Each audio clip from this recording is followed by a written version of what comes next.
మాజీ మంత్రి BRS working president KTR లక్ష్యంగా సీఎం రేవంత్ రెడ్డి ఘాటు వ్యాఖ్యలు చేశారు.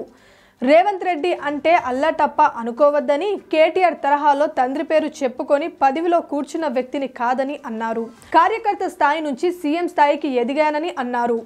చంచల్గూడ జైల్లో పెట్టిన తాను అధైర్యపడకుండా పోరాటం చేశానని గుర్తు చేశారు.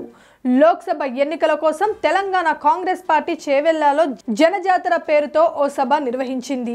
ఈ సందర్భంగా ముఖ్యమంత్రి రేవంత్ రెడ్డి కేటీఆర్కు సవాలు విసిరారు. చేవెళ్ల సభ నుంచి తాను సవాలు విసురుతున్నానని అన్నారు. దమ్ముంటే వచ్చే సార్వత్రిక ఎన్నికల్లో తెలంగాణలో బీఆర్ఎస్కు ఒక్క సీటైనా గెలిపించి చూపించాలని ఛాలెంజ్ చేశారు. రేవంత్ పేరు చెబితే 3 సీట్లు కూడా వచ్చేవి కావని గతంలో కేటీఆర్ అన్న విషయాన్ని గుర్తు చేశారు.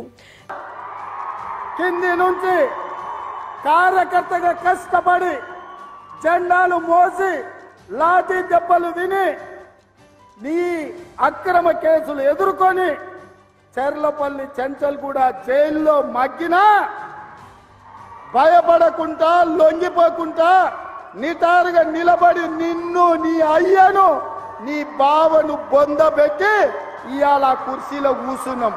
కేసీఆర్ గురించి మాట్లాడుతూ కేసీఆర్ మనిష మానవ రూపంలో ఉన్న మృగమా అని సూటిగా ప్రశ్నించారు. కార్యకర్తల చెమటతోనే కాంగ్రెస్ పార్టీ అధికారంలోకి వచ్చిందని రేవంత్ రెడ్డి అన్నారు. వారి త్యాగం తాము ఎన్నటికీ మర్చిపోనని చెప్పారు. తనను కార్యకర్తలు భుజాలపై మోసినంత కాలం తనను తన కుర్చీని ఎవరు తాకలేరని మందలించారు. సెప్టెంబర్ 17న ఏఐసీసీ అగ్రనేత సోనియా గాంధీకి ఇచ్చిన మాటను నెరవేర్స్తామని చెప్పారు. తాము తొలుత చెప్పినట్లుగానే ఏడాది వ్యవధిలోనే నిరుద్యోగ యువకులకు 2 లక్షల ఉద్యోగాలు ఇచ్చి తీరుతామని చెప్పారు.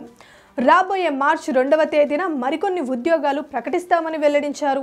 త్వరలోనే మెగా డిఎస్పీ ప్రకటన ఉంటుందని చెప్పారు. కాంగ్రెస్ పార్టీ మంచి పనులు చేస్తుంటే కనీసం బీఆర్ఎస్ నేతలు అభినందించారా అని అడిగారు.